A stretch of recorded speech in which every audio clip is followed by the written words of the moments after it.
चलो जी, ठीक है जी। सो लास्ट टाइम हम कर रहे थे प्रिलिमिनरी टेस्ट। जो हमने प्रिलिमिनरी टेस्ट करे हैं ना, वो टेस्ट जो थे वो ना तो एसिडिक रेडिकल के लिए थे ना वो बेसिक रेडिकल के लिए थे। मतलब जिस टेस्ट से जो आ जाता था हम उसका पता लगा लेते थे। बट अब हम स्पेसिफिकली वो टेस्ट करने जा रहे हैं, सबसे पहले प्रिलिमिनरी करने जा रहे हैं जो एसिडिक रेडिकल की कंफर्मेशन के लिए यूज होते हैं। सबसे पहले हम एसिडिक रेडिकल की डिटेक्शन करेंगे, उसके बाद कंफर्मेशन करेंगे कि कंफर्मेशन कैसे करते हैं। कुछ एक तो ये पिछले वाले ही रिपीट होंगे जो प्रिलिमिनरी हमने लास्ट लेक्चर में पढ़े थे। Okay, so first of all we are going to discuss identification of acid radicals.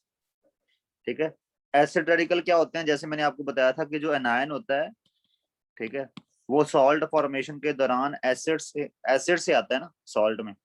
That's why that is called as the acidic radical. तो आपके पास कौन कौन से एनायंस हैं? जैसे कार्बोनेट है, सल्फाइड है, सल्फाइट है, नाइट्राइट है। ये जो है ये डाइल्यूट H2SO4 के साथ रिएक्ट करके कोई ना कोई कैरेक्टरिस्टिक गैस बनाती हैं जिससे इनका पता लग जाता है। अगर आपके पास क्लोराइड हो, ब्रोमाइड हो, आयोडाइड हो, नाइट्रेट हो, ऑक्सलेट हो, एसीटेट हो, ये जो है ये डाइल्यूट के साथ नहीं रिएक्ट करते, बट ये कंसंट्रेटेड H2SO4 के साथ रिएक्ट करके कैरेक्टरिस्टिक गैस प्रोड्यूस करते हैं जिससे इनका पता लग जाता है। और रही बात सल्फेट और फॉस्फेट की, ठीक है, ये ना तो कंसंट्रेटेड से रिएक्ट करते हैं ना डाइल्यूट से रिएक्ट करते हैं। फिर इनके लिए हमें अलग से रिएक्शन करवाने पड़ते हैं। मतलब अगर आप डाइल्यूट H2SO4 टेस्ट करवाओ, उसमें इन दोनों इनमें से कोई टेस्ट ना दे, अगर क्योंकि इनमें से अगर कोई नहीं हुआ तो टेस्ट नहीं ना आएगा डाइल्यूट H2SO4 वाला। और कंसंट्रेटेड करने पे भी कोई टेस्ट ना आए, मतलब इनमें से भी कोई नहीं है, तो फिर हम सल्फेट और फॉस्फेट के लिए टेस्ट करते हैं। ठीक है, अब ये डाइल्यूट H2SO4 टेस्ट होता कैसे है? इसमें हमने पिंच ऑफ सॉल्ट लेके उसमें डाइल्यूट H2SO4 डाल देना है, और जो गैस निकलेगी उसको जो इवॉल्व हो रही है गैस उसको ऑब्जर्व करना है। ठीक है, और जो गैस इवॉल्व होगी उसको ऑब्जर्व करेंगे, उसके अकॉर्डिंग हम इन्फ्रेंस निकालेंगे कि इनमें से कौन सा है, क्योंकि यही है जो डाइल्यूट H2SO4 से रिएक्ट करते हैं। ठीक है, और उसके बाद कंसंट्रेटेड करेंगे, अगर उनमें से टेस्ट ना आया, डाइल्यूट में कोई टेस्ट ना आया तो, और अगर कंसंट्रेटेड में कोई टेस्ट ना आया फिर वो बचता कौन है? सल्फेट और फॉस्फेट। फिर इनके लिए हम इंडिविजुअल टेस्ट करते हैं। ठीक है, जैसे फॉर एग्जांपल अब डाइल्यूट H2SO4 टेस्ट जब करेंगे, मान लो आपने टेस्ट ट्यूब ली, उसमें अ पिंच ऑफ सॉल्ट डाला, बाद में आपने डाइल्यूट H2SO4 डाल दिया। ठीक है, अब नोट हम करेंगे कि जो गैस निकल रही है, अगर निकल रही है तो वो कैसी है, उसका क्या करेक्टर है। फॉर एग्जाम्पल अगर कलरलेस गैस है जो ब्रिस्क एफरवेसेंस से निकल रही है और लाइम वाटर को मिल्की कर रही है, इट मींस वो कार्बन डाइऑक्साइड है। और वो हमें क्या शो करती है कि carbonate is the possible radical जो हो सकता है। ठीक है, ये अभी प्रिलिमिनरी ही चल रही हैं फॉर एसिडिक रेडिकल। ओके, उसके बाद अगर कलरलेस गैस निकले जिसकी रोटन एक जैसी स्मेल हो और वो लेड एसीटेट पेपर को ब्लैक कर दे, तब इट मींस वो हाइड्रोजन सल्फाइड है और पॉसिबल रेडिकल सल्फाइड हो सकता है। अगर कलरलेस गैस हो जिसकी बर्निंग सल्फर जैसी स्मेल हो, पोटाशियम डाइक्रोमेट को ग्रीन कन्वर्ट कर दे तो वो सल्फर डाइऑक्साइड होएगी, और रेडिकल कौन सा हो सकता है? सल्फाइड। अगर रेडिश ब्राउन गैस है, ये नाइट्रोजन डाइऑक्साइड है, इसके लिए रेडिकल कौन सा हो सकता है? नाइट्राइट। अगर कोई गैस इवॉल्व ना हो तो इट मींस ये जितने भी एसिडिक रेडिकल जो कि डाइल्यूट H2SO4 से रिएक्ट करते हैं ये एब्सेंट है। ओके, अब रिएक्शन देख लेते हैं क्या क्या होता है। जब हमने बात करी ना कि कार्बन डाइऑक्साइड कैसे निकलती है, H2S कैसे निकलती है, अब इसकी बात कर लेते हैं ये कैसे टेस्ट देते हैं। फॉर एग्जाम्पल आपको पता ही है अगर कार्बोनेट हो तो कार्बोनेट जब भी डाइल्यूट H2SO4 से रिएक्ट करते हैं they will produce carbon dioxide. इसलिए जो कार्बोनेट आयन है उसका ये वाला टेस्ट माना गया है, ये वाला जिसमें कार्बन डाइऑक्साइड गैस इवॉल्व होती है। ठीक है, और वो कार्बन डाइऑक्साइड लाइम वाटर को मिल्की कैसे करती है? By this reaction. Lime water से जब कार्बन डाइऑक्साइड पास होती है, you will observe calcium carbonate and water. Okay, next है आपके पास सल्फाइड। जैसे हमने देखा कि सल्फाइड का टेस्ट भी होता है डाइल्यूट H2SO4 से। फॉर एग्जांपल मान लेते हैं हमारे पास जिंक सल्फाइड सॉल्ट है, जैसे ही आप उसमें H2SO4 डालोगे dilute, there is formation of H2S gas. और ये जो H2S गैस है ये क्या करती है? लेड एसीटेट के पेपर को ब्लैक क्यों कन्वर्ट करती है? क्योंकि लेड एसीटेट पेपर में लेड एसिटेट होता है, this is the lead acetate. जब इसके साथ H2S रिएक्ट करता है, there is formation of lead sulphide and acetic acid. और ये जो लेड सल्फाइड होता है ये ब्लैक कलर का होता है, इस वजह से आपका वो जो पेपर है लेड एसिटेट वाला ये ब्लैक कन्वर्ट हो जाता है। सल्फाइड्स के लिए क्या टेस्ट था? सल्फाइड्स के लिए जब आपका सल्फाइड H2SO4 से रिएक्ट करेगा, there is production of sulphur dioxide. और ये जो सल्फर डाइऑक्साइड गैस है ये पोटाशियम डाइक्रोमेट सोल्यूशन के साथ, एसिडिफाइड पोटाशियम डाइक्रोमेट सोल्यूशन के साथ क्या करेगी, जब रिएक्ट करवाएगी, there is formation of chromium sulphate. और ये जो क्रोमियम सल्फेट होता है this is green in colour. This reaction is very very important. Okay clear? तो ये आपसे वाइवा में पूछा जा सकता है और इसका कंपटीशन में भी क्वेश्चन बन सकता है। क्लियर है? ये रिएक्शन इंपॉर्टेंट है। और अगर नाइट्राइट हो, नाइट्राइट के केस में क्या होता है, नाइट्राइट्स H2SO4 से रिएक्ट करते हैं and there is formation of nitrous acid. और ये जो नाइट्रस एसिड है it will ultimately produce nitrogen oxide. और ये जो नाइट्रोजन ऑक्साइड होगा ये अल्टीमेटली एटमॉस्फेरिक ऑक्सीजन से रिएक्ट करके NO2 में कन्वर्ट हो जाएगी, जो ब्राउन फ्यूम्स बनाती है। ब्राउन फ्यूम्स जनरली हमारे पास NO2 के ही आते हैं। तो जैसे ही हम ब्राउन फ्यूम देखते हैं वैसे ही हमें क्लियर हो जाता है कि वो NO2 गैस थी। NO गैस खुद कलरलेस होती है, but after oxidation by the atmospheric oxygen it gets converted to the brown fumes। ठीक है जी, क्लियर? तो ये आपका था डाइल्यूट H2SO4 टेस्ट हो गया आपका। ठीक है, ये पोटाशियम परमैंगनेट टेस्ट, एक मिनट रुको, हमने कंसंट्रेटेड H2SO4 टेस्ट करना था ना। ओके, बट मान लेते हैं कि आपने अभी डाइल्यूट H2SO4 जो डाला था, ओके, जिसमें अभी आपने क्या किया था, सॉल्ट लिया था उसमें डाइल्यूट H2SO4 डाला था। Okay clear? बट आपको गैस से कोई अंदाजा लगा ही नहीं कि क्या हुआ।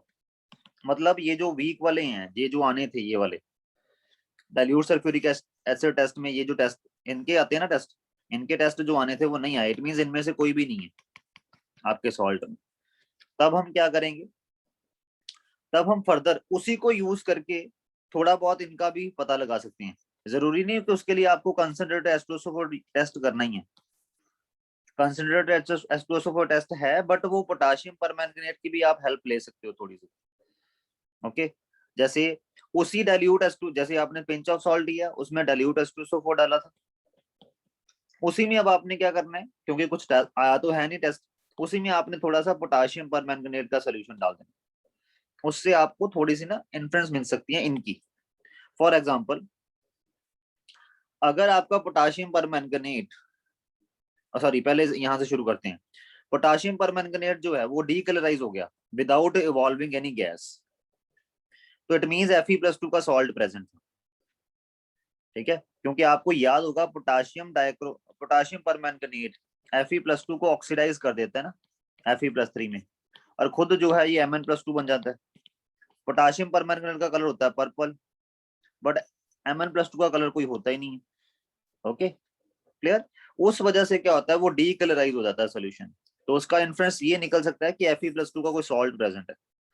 बट अगर ऐसा ना हो, पोटाशियम परमैंगनेट डीकलराइज तो हो बट साथ में कोई ना कोई गैस भी निकले। ठीक है, जैसे अगर येलोइश ग्रीन गैस निकल रही है, ठीक है, येलोइश ग्रीन गैस का मतलब क्या है, आपके पास वो क्लोरीन गैस निकल रही है। क्लोरीन गैस क्यों निकलेगी? Due to formation of chloride ions. Okay,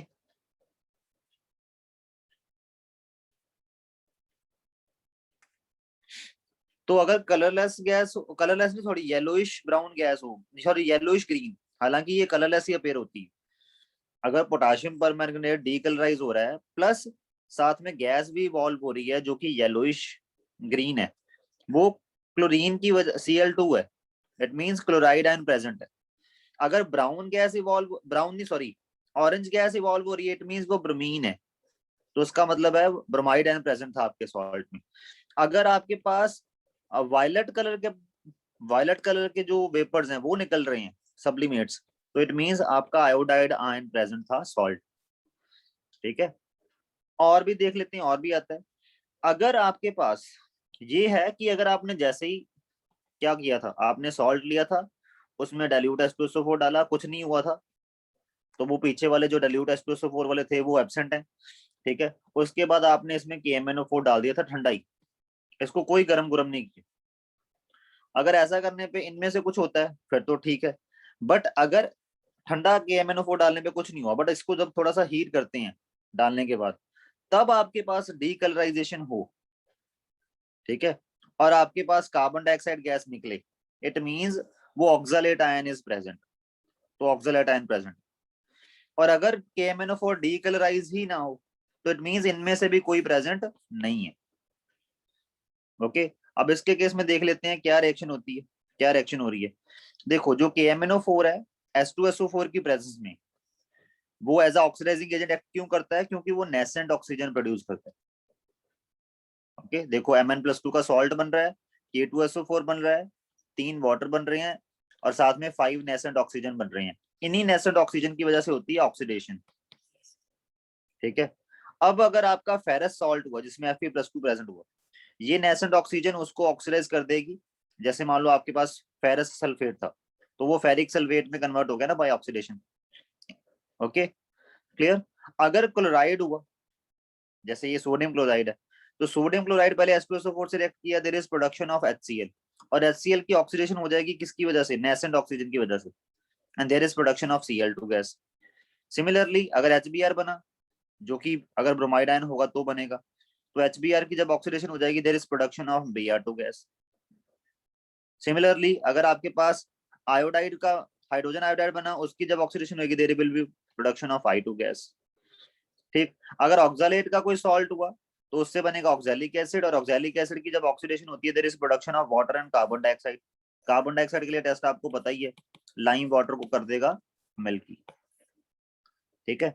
ये तो हमने किया जुगाड़। जुगाड़ क्या किया था हमने कि डाइल्यूट H2SO4 में टेस्ट नहीं आए, उसी वाले टेस्ट ट्यूब में आपने क्या किया, डाइल्यूट KMnO4 डाल दिए और टेस्ट कर लिए, ठीक।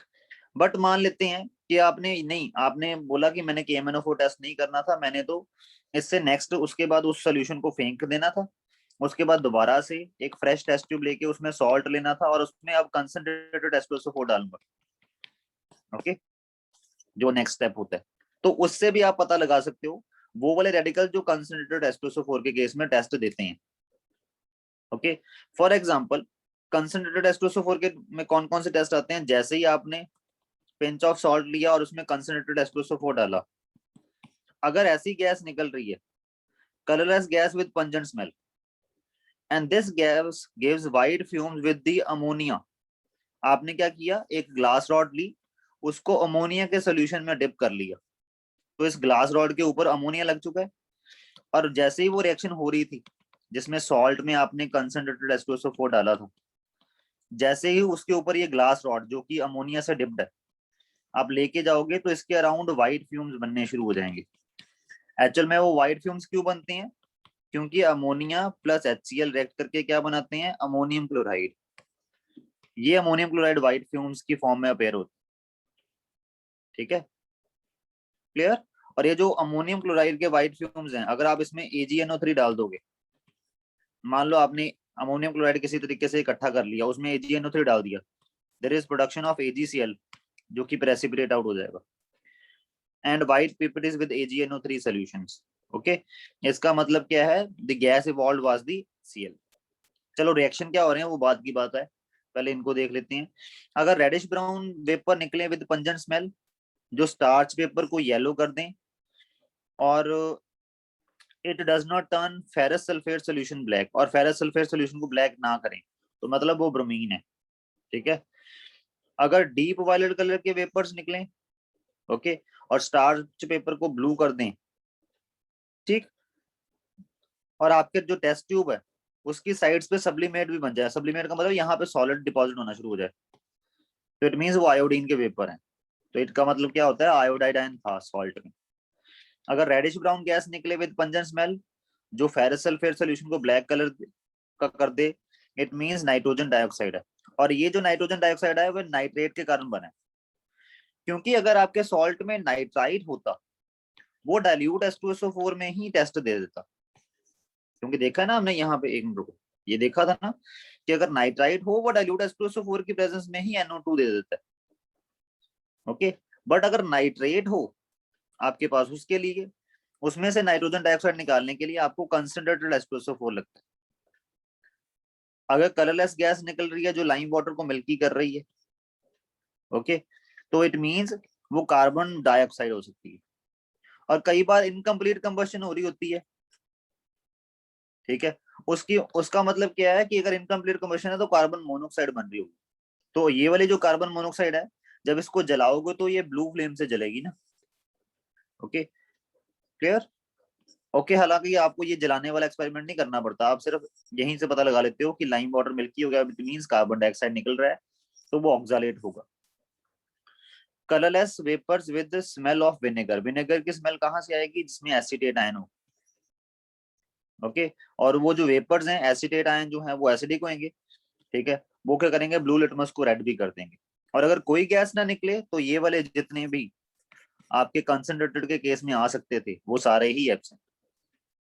अब रिएक्शन देख लेते हैं कि रिएक्शन क्या क्या हुए हैं, ठीक है। क्लोराइड्स के केस में क्या होता है, there is production of HCl, और इस HCl की वजह से मैंने जैसे आपको बोला था, अमोनिया सोल्यूशन में जब डिप करोगे, अमोनिया सोल्यूशन में अमोनियम हाइड्रोक्साइड बन जाते हैं, there is formation of ammonium chloride जो कि व्हाइट फ्यूम्स बनाते हैं, ठीक है।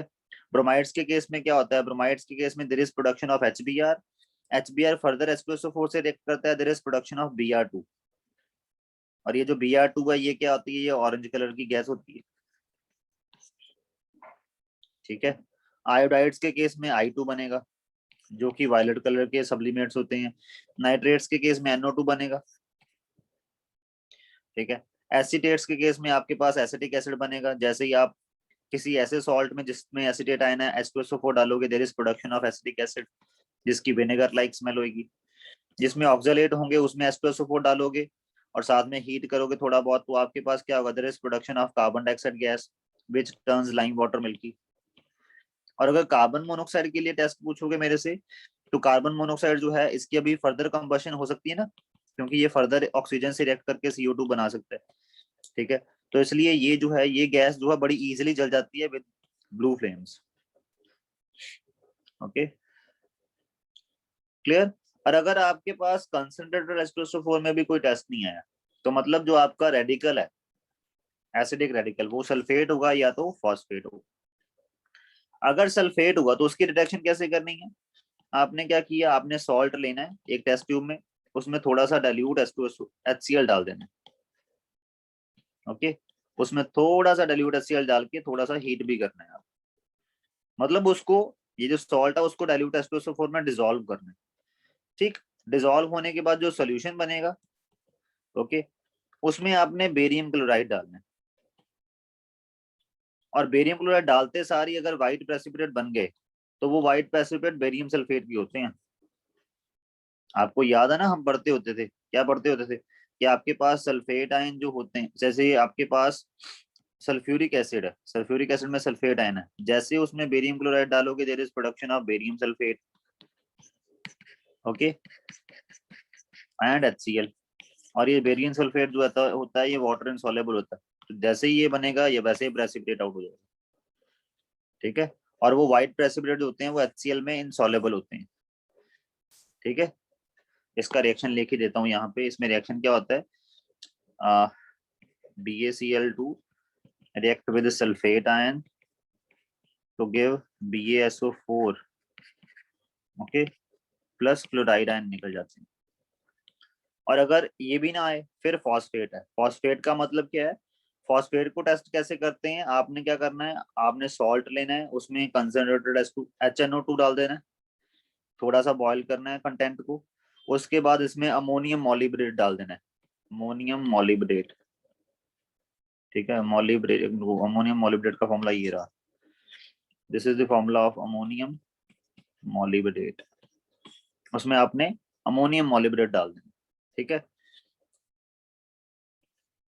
अगर येलो कलर के प्रेसिपिटेट बने इट मींस फॉस्फेट प्रेजेंट है, अदरवाइज नहीं। बट अगर ये पिछले सारे नहीं आ रहे हैं तो फिर वो फॉस्फेट ही होगा, ओके। पर फिर भी आपको फॉस्फेट के लिए क्या रिएक्शन होती है याद होनी चाहिए। देखो, जैसे मान लो आपके पास पोटाशियम फॉस्फेट था सॉल्ट, इसमें phosphate as a acidic radical है ना, उसमें जैसे ही आप अमोनियम मॉलिब्डेट डालते हो तो होता क्या है, there is formation of ammonium phosphate and potassium molybdate, और ये जो पोटाशियम मॉलिब्डेट है वो यही नहीं रुकता, ये फर्दर नाइट्रिक एसिड से रिएक्ट करके मॉलिब्डिक एसिड बनाता है, ठीक है। और मॉलिब्डिक एसिड से बनता है मोलिब्डेनम ट्राइऑक्साइड। ये जो मोलिब्डेनम ट्राइऑक्साइड है और साथ में ये जो अमोनियम फॉस्फेट बना था, ये आपस में दोनों इकट्ठे क्रिस्टलाइज आउट हो जाते हैं in the form of double salt, और इसमें थोड़ा सा वाटर भी इन्वॉल्व हो जाता है, जिसको बोलते हैं अमोनियम फॉस्फेट मॉलिब्डेट। ये जो अमोनियम फॉस्फेट मॉलिब्डेट है ना, ठीक है, ये वाटर इनसॉल्युबल क्रिस्टल्स होते हैं और ये येलो प्रेसिपिटेट की फॉर्म में बाहर आ जाते हैं।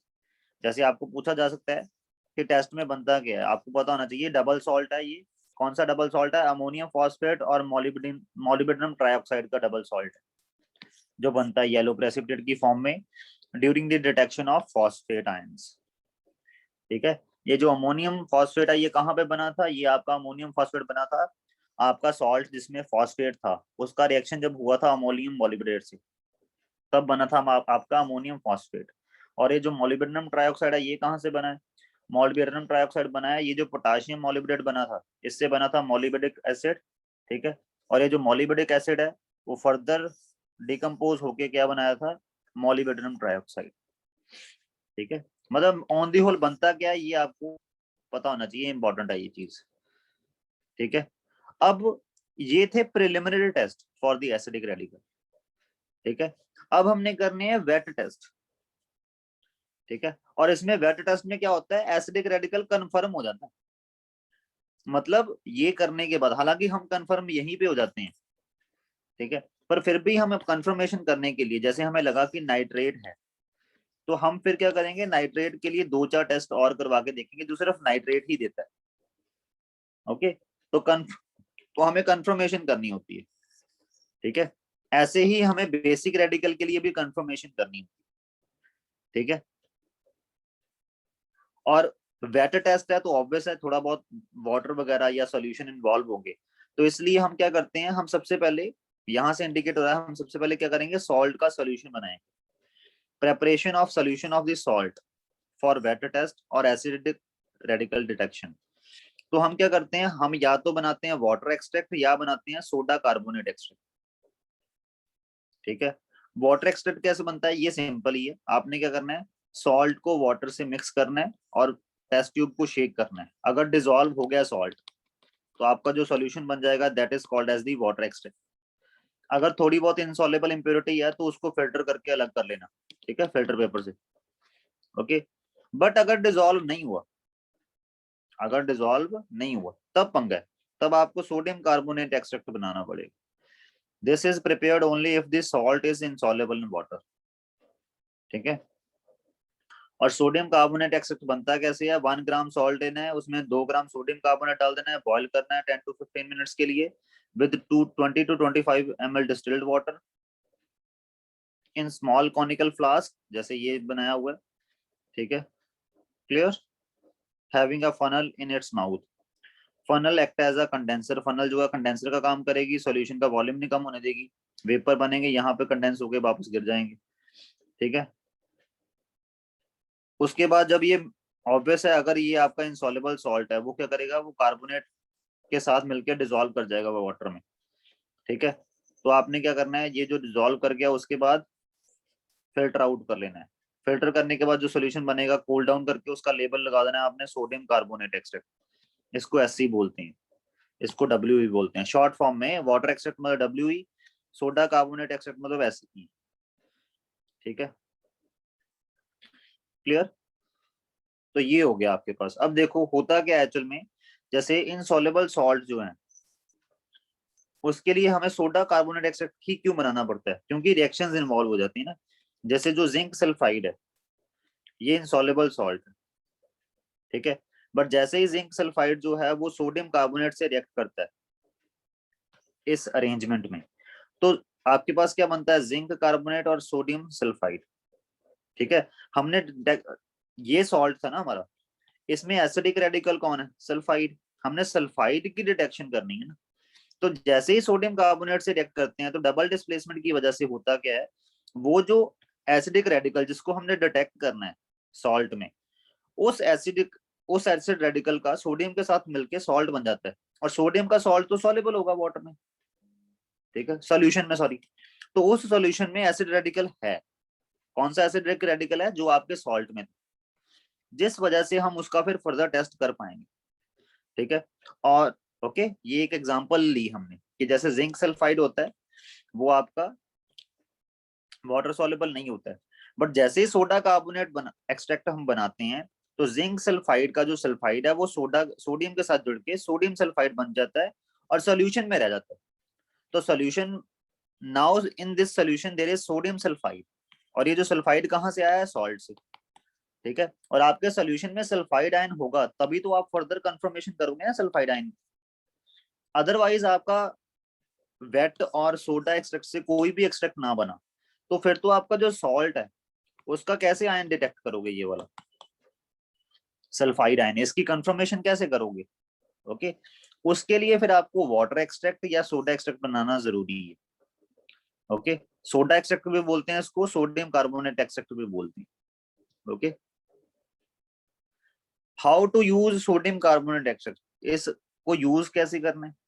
Sodium carbonate extract always contain unreacted sodium carbonate in the solution, थोड़ा बहुत सोडियम कार्बोनेट रह ही जाता है सॉल्यूशन में। अगर सोडियम कार्बोनेट रहा तो कार्बोनेट आयन का टेस्ट तो वैसे ही आ जाएगा, चाहे वो सॉल्ट में था भी नहीं, क्योंकि सोडियम कार्बोनेट जो है, थोड़ा बहुत आपका सोडियम कार्बोनेट जो रह गया है, तो आप चाहते हो कि ये जो कार्बोनेट है, जो सोडियम कार्बोनेट की वजह से है, ये ना ही रहे सोल्यूशन में। ठीक है, तो इसको कैसे डिस्ट्रॉय करना है, इसको डिस्ट्रॉय करना है, the extract is acidified with some suitable acid and boiled to expel the carbon dioxide। ठीक है, और हम उसके ऊपर क्या करेंगे, बॉयल करेंगे to expel the carbon dioxide. और हाँ, मोस्ट प्रोबेबली यही होएगा, अगर आपका कार्बोनेट आयन ही हुआ, मान लेते हैं एसिडिक रेडिकल आपका कार्बोनेट आयन ही हुआ, तो उसके केस में आपको सोडा एक्सट्रैक्ट बनाने की जरूरत नहीं पड़ेगी, वो वाटर एक्सट्रैक्ट ही बन जाएगा उसमें। फिर तो सोडियम कार्बोनेट की वजह से कार्बोनेट आयन ही ना होगा उसमें, अगर बना ही वाटर एक्सट्रैक्ट है। ठीक है, तो कंफर्मेशन ऑफ कार्बोनेट आयन, ये कार्बोनेट आयन की कंफर्मेशन कैसे करते हैं। ठीक, इसके लिए तो वैसे वही टेस्ट है जो हमने पहले की है। फॉर एग्जांपल एक टेस्ट क्या है, ये वाला डाइल्यूट HCl टेस्ट। आपने क्या करना है, आपने ये जो वाटर एक्सट्रैक्ट बना लिया ना टेस्ट ट्यूब में, उसको दो पार्ट में डिवाइड कर देना है, सो दैट आप दो को टेस्ट कर सको ना। पहले पार्ट में आपने क्या करना है, 1 portion of solution at dilute HCl। Dilute HCl करने पे ब्रिस्क एफल्फेसेंस हो रही है और एवोल्यूशन ऑफ कलरलेस गैस हो रही है, इट मींस वो कलरलेस गैस जो है और लाइम वाटर को मिल्की कर रही है, इट मींस वो कार्बन डाइऑक्साइड ही है।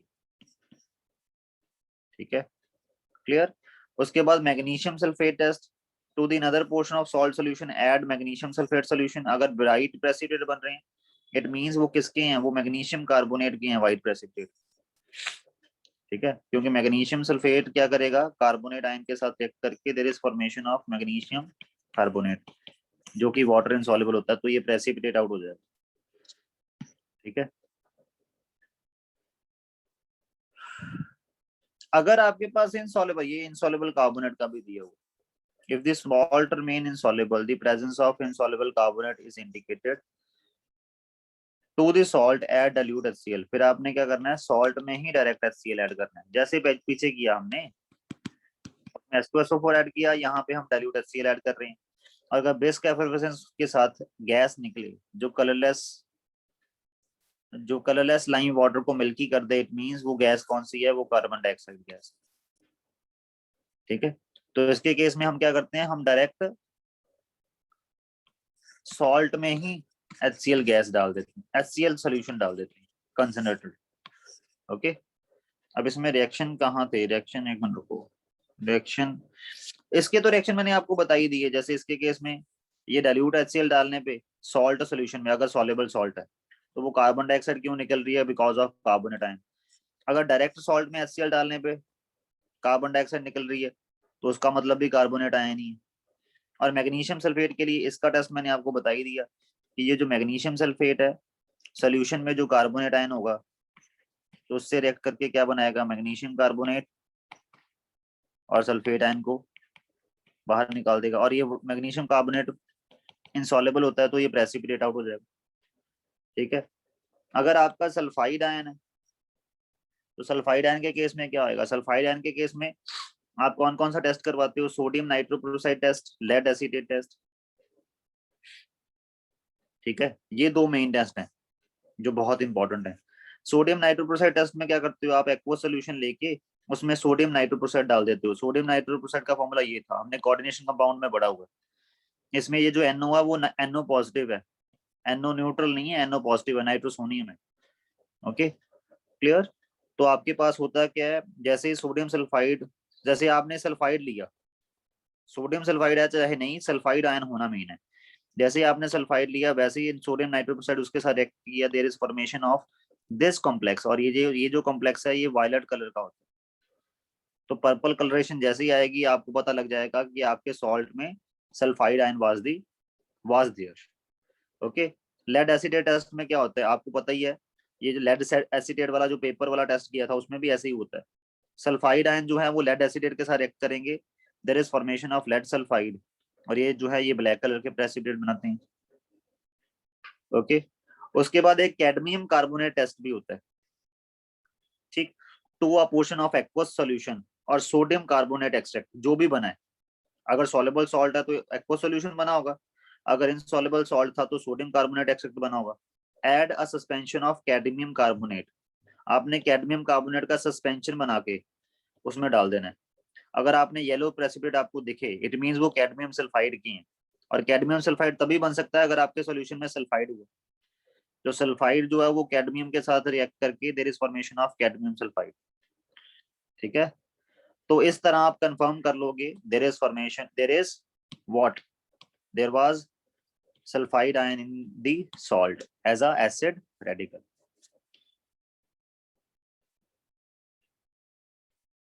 चलो नेक्स्ट है, अगर सल्फाइड आयन हो उसके लिए क्या होता है? उसके लिए होता है बेरियम क्लोराइड टेस्ट, ठीक है, पोटाशियम डाइक्रोमेट टेस्ट, और पोटाशियम परमैंगनेट टेस्ट।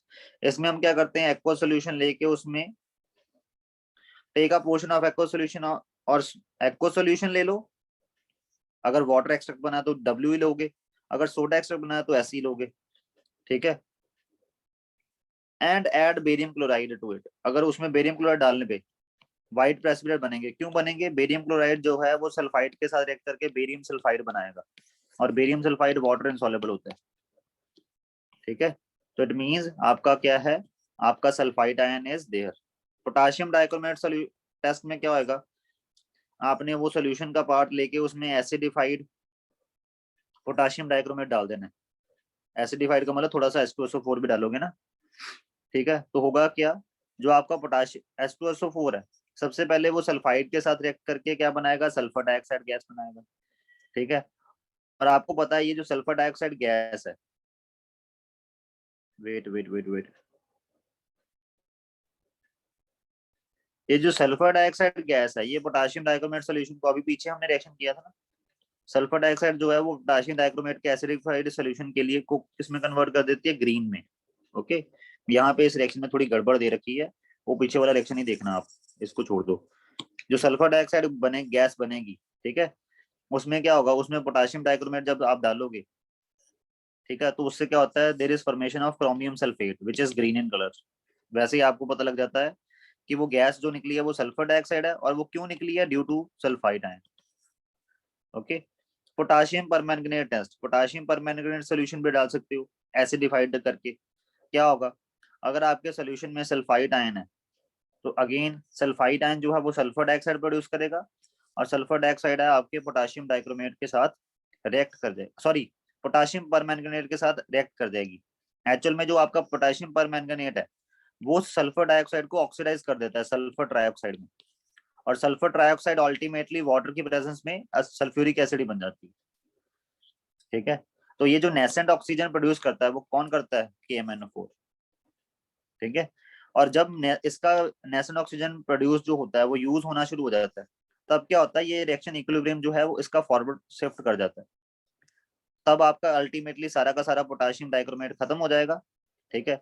सारा का सारा पोटाशियम डाइक्रोमेट खत्म होने का मतलब क्या है कि आपका जो सोल्यूशन था उसकी ऑक्सीडेशन हो गई, और ऑक्सीडेशन क्यों हुई, बिकॉज सल्फर डाइऑक्साइड रिलीज हुआ था, और सल्फर डाइऑक्साइड की ऑक्सीडेशन की वजह से वो जो नेसेंट ऑक्सीजन छोड़ रहा था वो यूज हो गई। जब यूज होगी तो आपका ये जो इक्विलिब्रियम है वो फॉरवर्ड ही शिफ्ट कर गया, जिससे आपका सारा का सारा KMnO4 यूटिलाइज हो गया और आपका जो सोल्यूशन है वो कलरलेस हो गया वायलेट कलर से। ठीक है, वैसे मैंने देखा ये जो रिएक्शन है इसमें भी कोई प्रॉब्लम नहीं थी, इसको बस लिखने का ढंग अलग है। ओके, तो ये भी वैसे ठीक ही थी, है ना, ऐसे इरेज कर दी, ये भी ठीक है। इसमें भी देखो पोटाशियम डाइक्रोमेट जो है ये तभी यूटिलाइज होगा अगर इसका नेसेंट ऑक्सीजन यूटिलाइज होना शुरू हो जाए, तभी इक्विलिब्रियम फॉरवर्ड शिफ्ट करेगा। ओके, और ये नाइट्रेट के लिए, आगे ये नाइट्रेट के लिए ये आपने खुद पढ़ना है क्योंकि मीटिंग एंड होने वाली है। Okay, that's it. उसके बाद ये क्लोराइड के लिए, ओके, और साथ में ये रिएक्शन दे रखे हैं। फिर ब्रोमाइड के लिए ये भी आप पढ़ लेना, नहीं समझ आएगा तो बता दूंगा। आयोडाइड के लिए, नाइट्रेट के लिए कंफर्मेशन, इसमें ये जो रिंग टेस्ट है ये बहुत ही इंपॉर्टेंट है। ठीक है, इसकी आपको पता होनी चाहिए पूरी थ्योरी अच्छे से। ओके, ये कौन सा कॉम्प्लेक्स बनता है, इसमें Fe+1 स्टेट में होता है ये जो ब्राउन रिंग बनती है। ठीक, इसको आप एक बार पढ़ के देखना, सिंपल ही है, समझ आ जाएगा। ये एसीटेट हो गया, ओके, एसीटेट, और ये आपका ऑक्सलेट। ठीक, और रिएक्शन मैंने साथ में अटैच कर रखे हैं, ये येलो से हाईलाइटेड है, तो एक बार पढ़ोगे it will be clear to you. ठीक, दैट्स इट। उसके बाद जो बेसिक रेडिकल होते हैं, बेसिक रेडिकल के लिए अलग से वीडियो मैंने पहले बनाया हुआ है, मैंने +1 में समझाया हुआ है बेसिक रेडिकल टेस्ट। ठीक है, सभी बेसिक रेडिकल को ग्रुप्स में डिवाइड किया हुआ है ना, ग्रुप 1, ग्रुप 2, ग्रुप 0। जैसे ग्रुप 0 में क्या होता है, अमोनियम आयन आता है। ठीक है, ग्रुप 1 में आपके पास आई थिंक, अभी मेरे को याद नहीं आ रहा, आई थिंक यहाँ पे कहाँ कौन से होते हैं ग्रुप 1 में, लेड, Pb+2, ये ग्रुप 1 में आते हैं। ठीक, तो आपने आपके सभी कैटायंस को ग्रुप्स में डिवाइड किया हुआ। ठीक, और उसका क्या लॉजिक है वो मैं आपको वीडियो भी अटैच कर अभी भेज दूंगा, वो आप देख लेना, अगर नहीं समझ आएगी तो मैं मैन्युअल से ही समझा दूंगा। क्लियर, तो इस तरह हमारा सॉल्ट एनालिसिस खत्म हो गया, दैट्स इट।